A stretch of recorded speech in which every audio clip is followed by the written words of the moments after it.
Welcome to Ali Fitness Podcast, a weekly production all about bringing health into fitness. Diane Sanfilippo is the owner and founder of Balance Bites and the Balance Bites podcast, which is absolutely awesome. She's a certified nutrition consult and a 2-time New York Times bestseller author of The Practical Paleo and the 21-Day Sugar Detox Daily Guide. She's also the co-author of Mediterranean Paleo Cooking. Diane holds a BS and is certified in holistic nutrition and lifestyle coaching, and so much more. She's just released Keto Quick Start, a beginner's guide to whole foods ketogenic diet. So we've asked her on the show today to help us clarify some of your questions about keto and her new book. Diane, thank you so much for coming on. Well, thank you for having me. So many questions, but I guess firstly, there still seems to be so much confusion about the terms paleo and keto. Mm-hmm. So many people say, I'm on a keto diet. And then when you sort of talk to them, you sort of question whether that's really keto. Can you define these terms for us a bit and maybe tell us why one potentially is more beneficial than the other? Sure. So the two different ways of eating, I would say the biggest thing that separates them is that one is talking about food quality, food choices, the groups of foods that we're eating and not eating, and that would be paleo. And one is really talking about eating for a specific metabolic state known as ketosis or a ketogenic diet. And so you can eat paleo and be eating keto both together at the same time, which is actually what I did many, many years ago, almost a decade ago, when I was writing Practical Paleo, which is my first book. Most people know me for that book. I was actually eating keto paleo at the time. So you can be doing both at the same time, but you don't have to be eating keto if you are eating paleo. There are lots of carb-rich foods available on the paleo diet, including potatoes, sweet potatoes, fruits, those kinds of things. Neither way of eating would probably include many or any grains because they're very high in carbs, which would tell you they're not keto friendly. And grains are really not paleo friendly. And so there is a lot of crossover. You're going to see a lot of people who've been eating keto who realize that dairy doesn't work well for them. And so their plate might look a lot like a paleo diet because on paleo, you don't eat dairy. So there's a lot of crossover there, but the overarching sort of divide is paleo is about food choices and sometimes about food quality, but keto is really about eating for a specific metabolic state. Okay, great. That's a really good definition. And what metabolic state are we talking about? So ketosis is the metabolic state, and that's just saying that your body is, instead of relying primarily on glucose as a fuel source or glycogen, you are relying on ketones. And it's just what happens when you do not take in a lot of glucose or carbohydrate in your diet. Your body will naturally shift to producing and burning ketones, which are a metabolite of fatty acids. And so this is something that is natural for everyone. People who are not eating to try and be in ketosis may sometimes be in ketosis. That's not something you need to always try really hard for. Sometimes people wake up in the morning, they're in a fasted state. They might have some ketones present in their bloodstream because your body is able to adapt a bit to that fasting that you did overnight. You weren't, eating some chicken while you were sleeping. So, you are fasting overnight. But it's something that if you're intentional about it, you can be in this state all the time. And for a lot of people, there are great benefits to it. And so if you are planning on being on a keto diet, what are the, measurements in grams for carbs, for example? Mm-hmm. So this can vary highly from person to person. As a baseline, what I have written in my book, which it's really difficult for me to give a number. I hate doing it in the book because honestly, it will be different from person to person. But the baseline number that I give will be anywhere between about 30 and 50 total grams of carbohydrates for the day. And that will also be about 30 grams of what we call net carbohydrates. And to calculate net carbohydrates, you simply subtract fiber from your carbohydrate intake, which would indicate that, let's say you were eating about 50 grams of carbs in the day, and a lot of that were leafy greens and vegetables. Hopefully you're getting tons of fiber in there. You would probably be able to subtract out about 20 grams of fiber, and you would hit about that 30 grams of net carbs. So usually it's somewhere in the 30 to 50 gram range. However, for some people, and this will be especially true for someone with a very high natural metabolism, somebody who is athletic, somebody who is working out, training, whatever type of exercise you're doing, typically the type of exercise that will burn glycogen. So sometimes high intensity intervals, high intensity cardio, or even high intensity weight training, you can tap into some of your glycogen stores, which is that carbohydrate store, which means you might have the capacity to eat a little more carbohydrate on your keto diet and still be in ketosis. So everybody wants like a one number, this is what you have to do and you'll be in ketosis. But the truth is a lot of people can actually eat more than 30 grams of carbs and still be in ketosis. And I have a lot to say about it in my book. Actually, being in ketosis, it can be a great thing. There are a lot of benefits to it, but that metabolic state isn't always the end all be all in terms of the goal or your ability to lose body fat, which is always, a high priority for many people who are looking for different ways of eating. But that's something that basically what's happening. And so how does one know whether they're in ketosis? So there are some qualitative ways that you can tell. You just start to feel different. You will be able to last longer between meals very often. Not at first, in the first week of your transition over, but eventually after about a week, 2 weeks, 3 weeks, you have more mental clarity, easier to focus. Often you'll have improved sleep. You will just have this ability to wait to eat your next meal. I don't recommend that people starve themselves, but that time period when if you're eating a high carb diet, for many people, you go from hungry to hangry really quickly, right? When you're in a state of ketosis, you actually find that you get hungry and then you just get a bit hungrier and you really don't tap into that hangry place where your blood sugar feels really crazy and unstable. So that's one of those main benefits. I totally just lost my train of thought. I was just came back from the gym a little bit ago and I feel like my mind is going a mile a minute. No, that's okay. So who would you recommend the keto diet for? So the keto diet definitely for people who struggle eating higher carb, lower fat, which is kind of the common way of losing weight for a lot of people. If that feels really uncomfortable for you, then keto can be really helpful. If you've tried all different other ways of eating and it's just not successful for you, you're hungry all the time, you don't enjoy the food, you feel deprived, keto can be really helpful for you. Someone who's struggling with type 2 diabetes, somebody who is struggling with neurological conditions, PCOS, hormonal imbalances, there are a lot of different people for whom it can be very beneficial. And it really just depends on what your goals are. And, like I said, most people, the goal is fat loss. That's just the number one thing people are looking for. And I think a lot of people are finding keto to be very successful for them because it allows you to eat really delicious, satiating food and not feel deprived and also lose body fat. And would you recommend a keto diet long-term or short-term?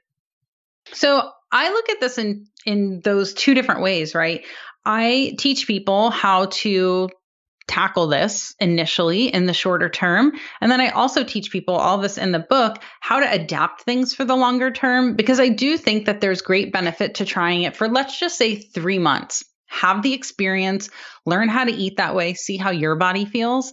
But if after about 3 months, you don't feel good, you're not enjoying yourself, you're not seeing the results that you want, and you feel like this just isn't working for you, there's no reason to hammer, a square peg into a round hole. If it's just not working for you, you don't feel great, then I don't think it has to be for everyone. That being said, in my book, I do cover ways to include carbs that will still contribute to your overall health and your goal of remaining in ketosis for the most part. You don't need to be in ketosis 24/7, 365 to gain benefits from it.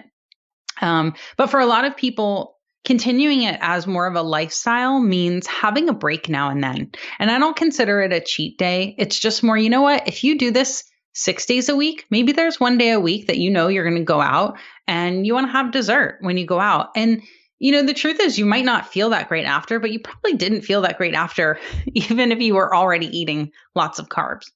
And so, you just might notice it more because you haven't been eating sugar and lots of carbohydrates. But I think that there's a way to balance things for the longer term for your lifestyle so that if you feel really good eating keto most of the time, you don't have to be scared of having some carbs now and then. That's a really common thing that I see. People are really scared to get kicked out of ketosis. I'm like, it's not an exclusive club where if you get kicked out, you can't come back. You can easily come back. And you can have that day where it's, for a lot of people, myself included, it's a bit of a mental break to not be, counting anything or worried about, are there carbs in this? I mean, I don't worry about it. And you definitely don't always have to count. I talk about that in the book too. But I think that knowing that there's some flexibility, you can have flexibility in a keto diet is liberating for a lot of people. And what do you think about people, say, who are training a lot? Like some CrossFitters, they go, and I'm not advocating this type of training at all, but the reality is that some people do CrossFit, high intensity, 5 days a week. Should they be on a keto diet? I think that they can be on a version of a keto diet if they want. I think that they can get the benefits of ketosis if they want to. But in my book, I talk about being a fat-fueled athlete, and what athletes can actually do is they can get away, and I was talking about this earlier, they can sort of get away with more carbs at certain times of the day around their workout, replenish their glycogen stores to a certain degree because they're going to deplete them with their activity levels, and then their body is able to also get back into ketosis. So it really just depends on the athlete. I think that a lot of people don't feel great doing intense CrossFit, being in ketosis, but some people have found ways to balance it, to get certain carbs in. Maybe they're taking some carbs in right before the workout that their body can use. But you will know how it feels because you'll do a typical workout. And, I did CrossFit for many years, and you know how it feels when it's sort of painful just because of the workout. But then there's this different place your body can go to when you are in ketosis and you try to do some high intensity activity. You can get a headache. You can just take a lot longer to recover. Sometimes you're extremely sluggish in the workout.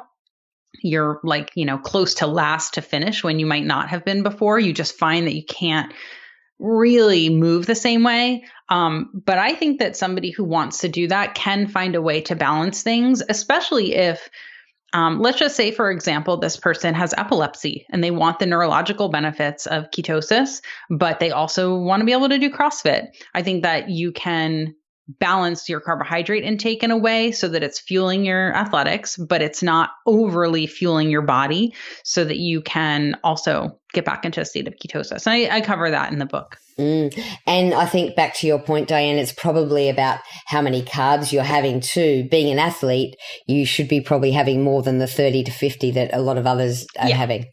Yeah. And there are people who can eat even up to 100 and still be in ketosis, maybe even more. It really depends on the person. There is no one size fits all, even with keto. Good. I really like that. And so I guess my next question is around hormonal health, because I have seen women and I've heard studies and a lot of people are sort of advocating that women, for example, need more carbs and that a lower carb diet for sort of long term could even be detrimental. What are your thoughts about that? Well, first of all, I think that women and men, there's just no one way that works for everyone. And I think that for hormonal health, this is it's a confusing / hot topic because there are a lot of women who are experiencing poor hormone balance as a result of poor blood sugar regulation. And you don't need to be overweight to have poor blood sugar regulation. A woman can actually be, quote, normal body weight and be experiencing PCOS and all kinds of hormonal blood sugar, hormonally and blood sugar tied issues. And so, look, keto can be beneficial for women for sure. But I think that one thing that happens is this is a very personal thing, and it's a personal responsibility thing. If after a few months of doing keto, eating real foods like I talk about in my book, we're not mainlining, burger patties, cheese, and fake bread made of more cheese. Like, that's not what the plate is going to look like when I show you how to eat keto. You're going to be eating vegetables. It's just what's going to happen. It will look a lot like paleo to a lot of people. But look, if it's not working for you, and especially if you're eating keto the way I'm laying it out in this book, real food, a good amount of protein. Some people really cut their protein, and your body temperature is low. If you're losing hair, if you're not menstruating, if you don't feel good, then it's not for you. But I think it's really important to make sure that we don't take this potential solution away from a lot of women for whom it will be extremely helpful by scaring them and telling them it's dangerous for all women, because it's just never going to be true that the same way of eating impacts every woman the same way. It's just not going to be the case. I love how several times now you've pointed out it depends on the person, and that's so true. So yeah, thanks for doing that. And it does. And it's not about like, if it's a woman, right? Like, because we know a lot of women, we even know some twins who have the same constitution, but like the way that they handle life, the way they handle stress, the types of relationships we're in, the type of activity that we do, all of those things impact the way our food works in our body. So it's not just the food, it's so many other things, because you might know somebody who eats tons of carbs, and actually their blood work might look better than you thought it would, because they're a low stress person and their body actually is just not responding in the same way. There is so much we don't know about the way that the human body will respond. Like, look, I'm a real foods person no matter what. Like, I will always advocate for, meat, eggs, seafood, veggies, all that stuff.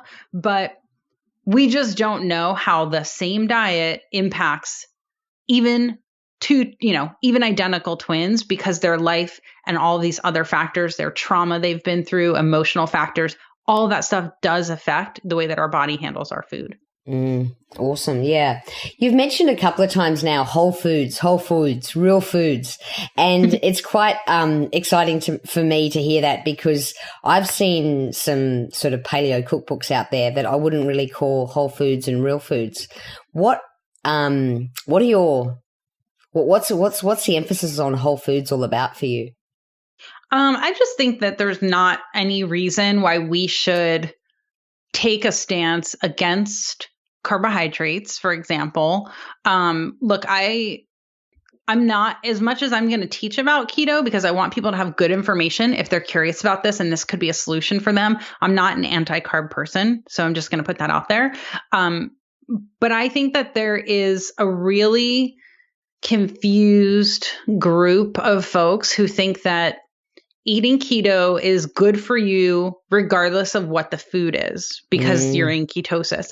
And I will not get behind, and this is not an elitist approach. Like, some people think it's elitist, or it's like, well, only if you have the money to pay for XYZ oils.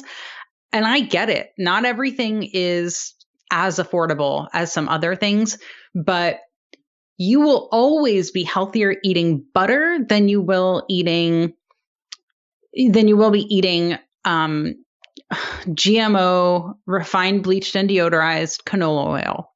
I don't need your butter to be grass-fed. I would like for it to be grass-fed, but the natural fat that is in butter is a totally different animal, pun intended, I guess. It's a totally different thing than what's gone through a refining, bleaching, deodorizing, degumming process of canola oil. So I really want for people to build their plate with real food. If they're going to be striving for ketosis, then it's going to be certain foods, not others. But I think that getting into ketosis, regardless of the quality of your food, is very misguided, because it's extremely pro-inflammatory to be eating processed, refined, poor quality oils. And a lot of folks might load on the mayo, the poor quality canola oil based mayo, and you might get into ketosis. You probably will. You're eating, a burger patty with lettuce, maybe some tomato and onion, and a huge slathering of mayo. And if it's a poor quality mayo, you're still going to get into ketosis. But does that mean it's making you healthier in the long term? I would argue probably not. I think that there's some inflammation that's going to be happening in the body. I think there's some negative effects of those oils. And it's just what I have to say about it, regardless of the fact that, unfortunately, that's a less expensive way to go than either an avocado oil-based mayo, or what I recommend in the book for that example. I tell people, if you're at a restaurant and you're trying to eat a keto meal, this is one way you could do it, what I just described. Or instead of adding that mayo, add a whole egg or add some avocado slices. There's your extra fat, and it's from a whole food source, and that's a much healthier way to do it. Cool. I love it. Can I ask you, just on that point then, while we're talking about like a recipe, I guess, what's your favorite go-to keto meal? I've got to ask. Oh, man. Oh, this is tough. Honestly, well, I would have to say, if it's a cold meal, it's going to be a salad of leafy greens like baby kale or arugula with some kind of dressing and a protein. I have a baby kale Caesar in the book that has grilled chicken. It has some chicharrones, which are pork skins that are, crispy and crunchy, using those instead of a crouton.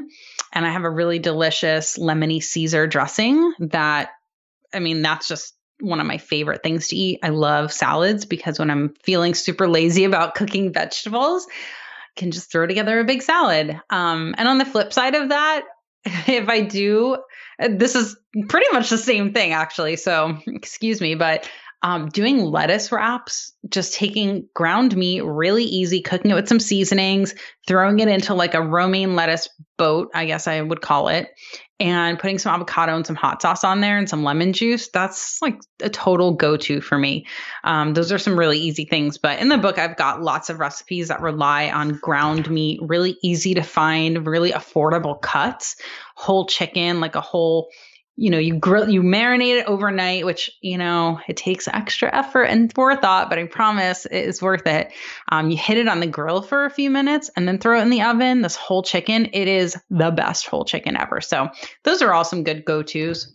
Wow. Well, I'm not much of a chef, but I think I could even do those. You getting hungry? Not only hungry, but I think I could even cook those. Yeah, you definitely can.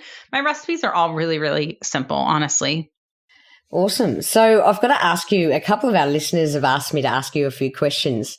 They, some of them checked out the preview pics of your book, and a couple of the people like Erin Power and Jonathan Gaiman said, her books look beautiful. I might even just buy them just for the pictures.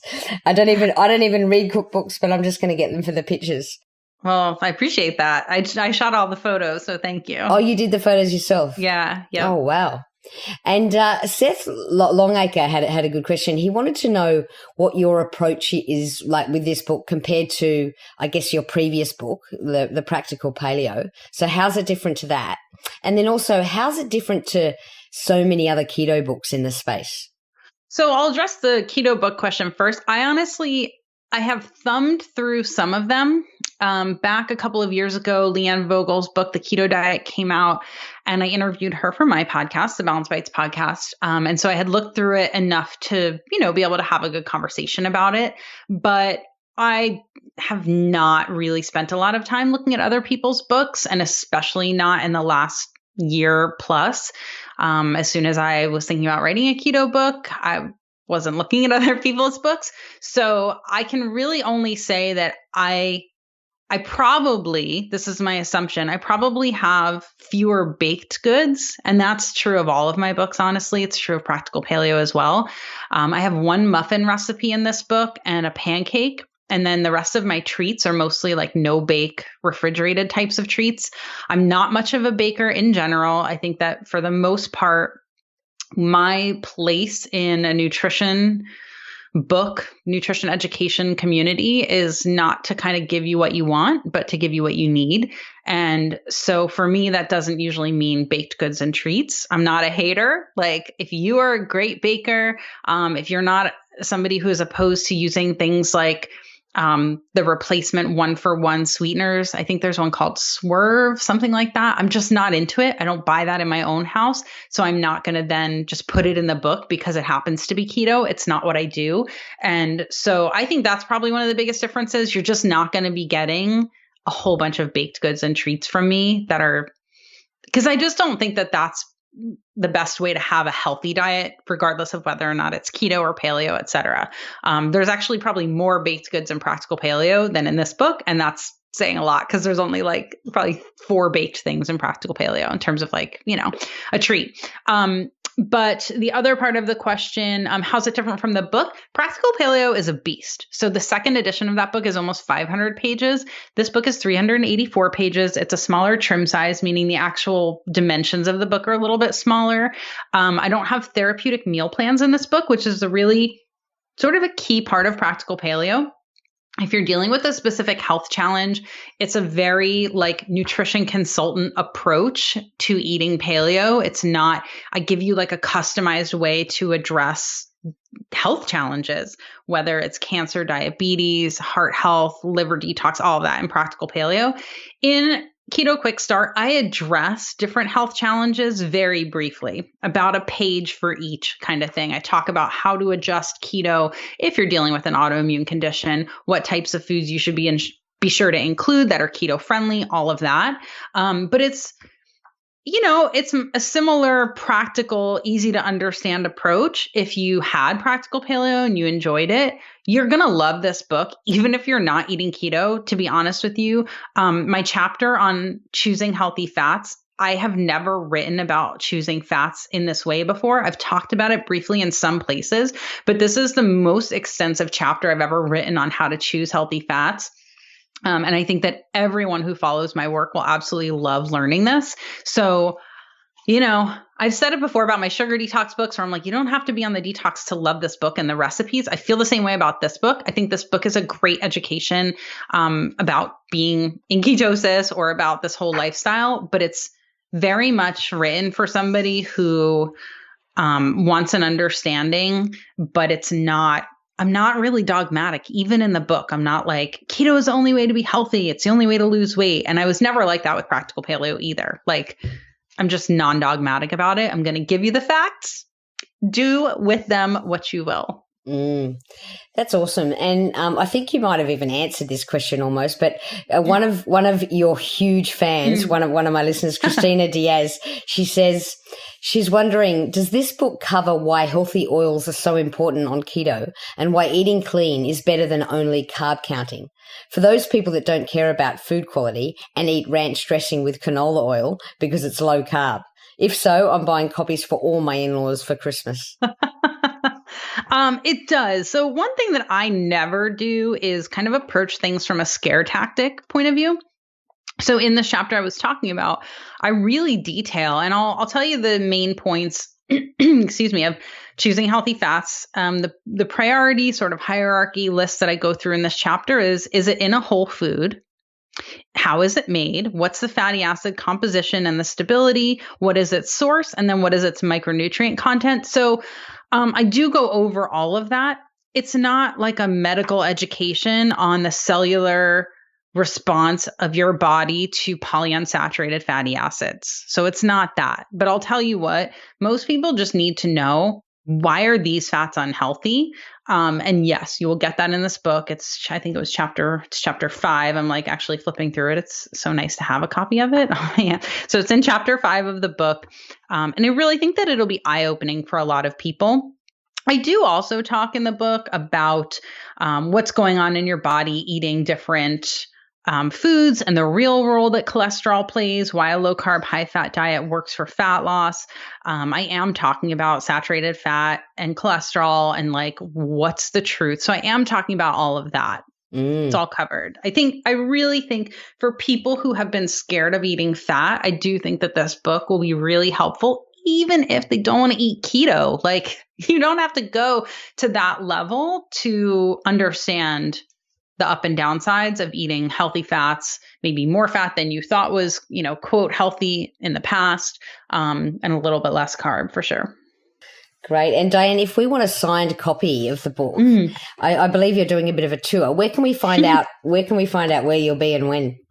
So if you go to balancedbites.com, that's my website, balancedbites.com/tour. I'm going to rattle off a bunch of cities right now, because if you're listening and you're like, is she coming to my city? I would love to meet you. touring is my absolute favorite thing.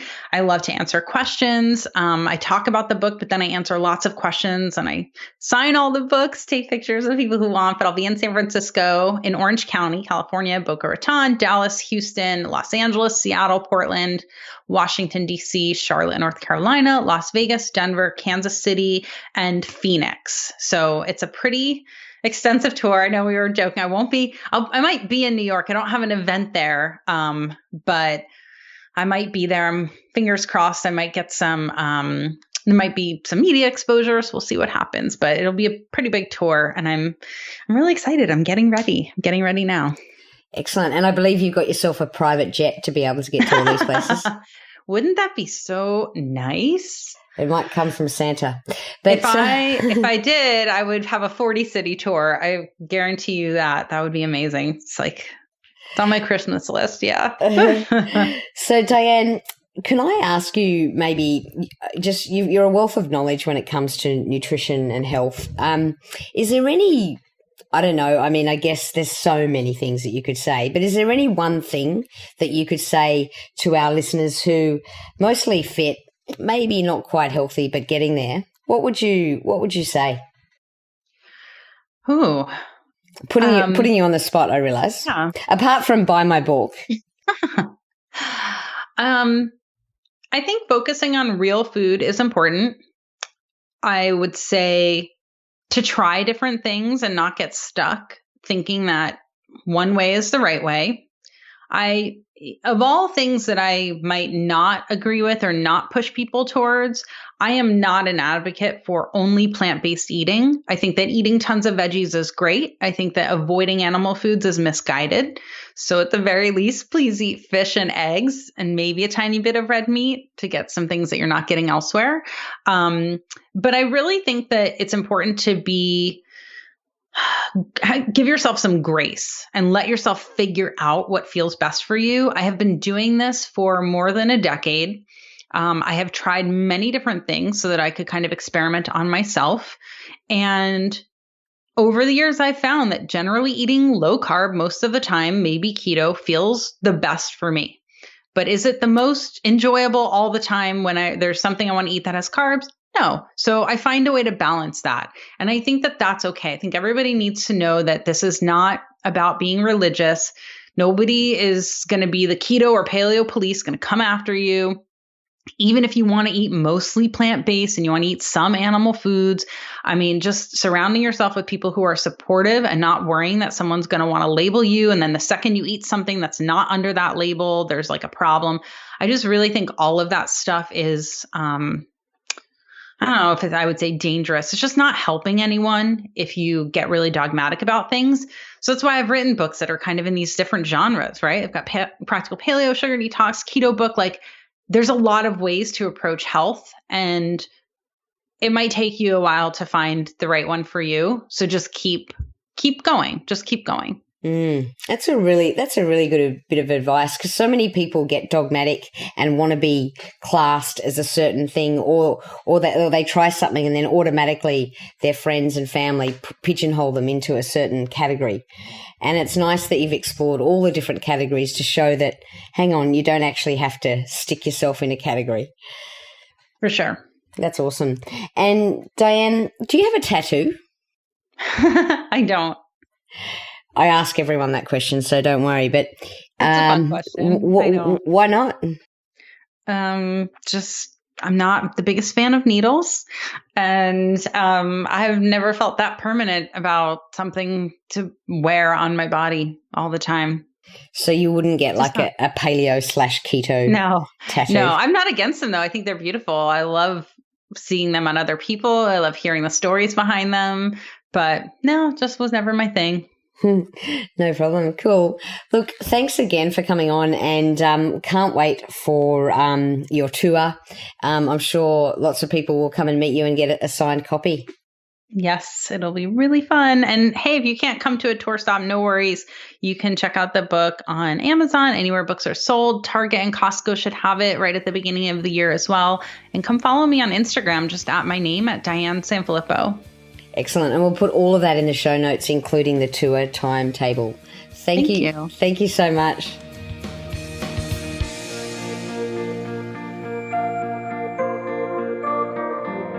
For all the resources and show notes from today's episode, please go to www.ali.fitness.